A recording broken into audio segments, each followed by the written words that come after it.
문재인 대통령이 어제 최저임금 인상 등 소득주도 성장 정책의 긍정적 효과가 90%라며 현 경제정책 기조를 유지하겠다는 뜻을 명확히 했습니다. 먼저 청와대 대변인의 말부터 들어보시겠습니다. 소득주도 성장, 최저임금 증가의 긍정적 효과를 충분히 자신 있게 설명해야 한다. 긍정적인 효과가 90%다. 자, 그렇다면 문 대통령이 뭘 근거로 긍정적인 효과가 90%라고 한 건지 강동원 기자와 함께 따져보겠습니다.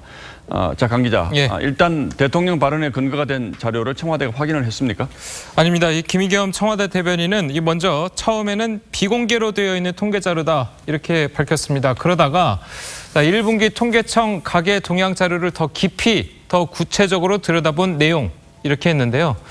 자료 공개 요구에 대해서는 때가 되면 또 필요에 따라서 공개할 수 있을 것이라고 생각한다. 이렇게 이야기했습니다. 공개 못하겠다는 건 아니고 예. 때가 되면 하겠다 이런 얘기인데 그건 맞습니다. 왜 그렇습니까? 명확한 이유는 되지 않았습니다. 본인이 판단할 수 있는 영역을 넘어섰다. 이것이 이유인데요. 자, 그런데 기자들의 질문이 이어지자 구체적으로 이야기했습니다.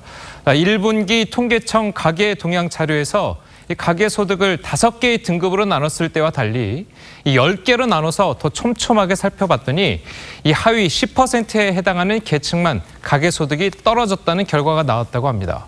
자, 이 때문에 90%의 긍정적인 효과라는 건데요. 예. 자, 김 대변인의 말대로 저희가 통계청 자료를 토대로 근로자 가구를 10개의 등급으로 나눠서 분석해봤습니다. 자, 김 대변인의 말대로 하위 1등급과 4등급을 제외하고는 전년 동기 대비해서 소득이 올라갔음을 알 수 있었습니다. 지금 강 기자 설명을 들어보면 대통령이 표현한 90%는 긍정적인 효과였다. 이건 맞는 말이군요. 예. 그러니까 근로자 가구의 근로소득으로 좁혀서 봤을 땐 맞는 말입니다. 이게 무슨 말이냐면 생계를 책임지는 가구주가 돈을 벌어오는 가구를 말하는 건데요. 자, 여기에는 무직 또는 자영업자 그리고 근로소득에서 배제된 사람들이 속하지 않습니다. 즉 영세 자영업자나 최저임금 인상으로 직장을 잃은 가구는 포함이 안 되는 거죠. 자, 좀 어려운 얘기인데 예. 설명하면 이런 거잖아요. 영세 자영업자나 실업자 빼고 예. 근로자가 최저임금 인상 이후에 소득을 받더니 소득이 올랐더라 이런 거지 않습니까? 이건 맞습니다. 너무나 당연한 얘기 아닙니까? 예, 맞습니다. 그래서 한 국책연구원 관계자는 밥 먹으면 배가 부르다 이런 말과 같다고 했는데요. 경제 전문가들의 평도 비슷합니다. 들어보시겠습니다. 실업자 다 빼놓고 다 완전 고용 얘기하면 분모를 갖다 이거 일정하게 해야지. 왜 분모를 갖다 왜 늘렸다 줄였다 왜 하냐 그런 얘기예요 지금. 어쨌든 문 대통령이 그제는 예. 분배 악화된 건 매우 아픈 지점이다 이런 표현을 했는데 맞습니다. 이건 어떤 근거로 한 얘기인가요 또?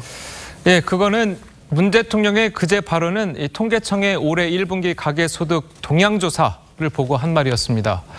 가계소득을 5분위로 나눈 이 자료에는요, 이 하위 20% 가구 소득이 1년 전보다 8% 줄어든 반면 상위 20% 가구 소득은 9.3% 늘면서 이 고소득층과 저소득층의 소득 격차가 역대 최대로 벌어졌다.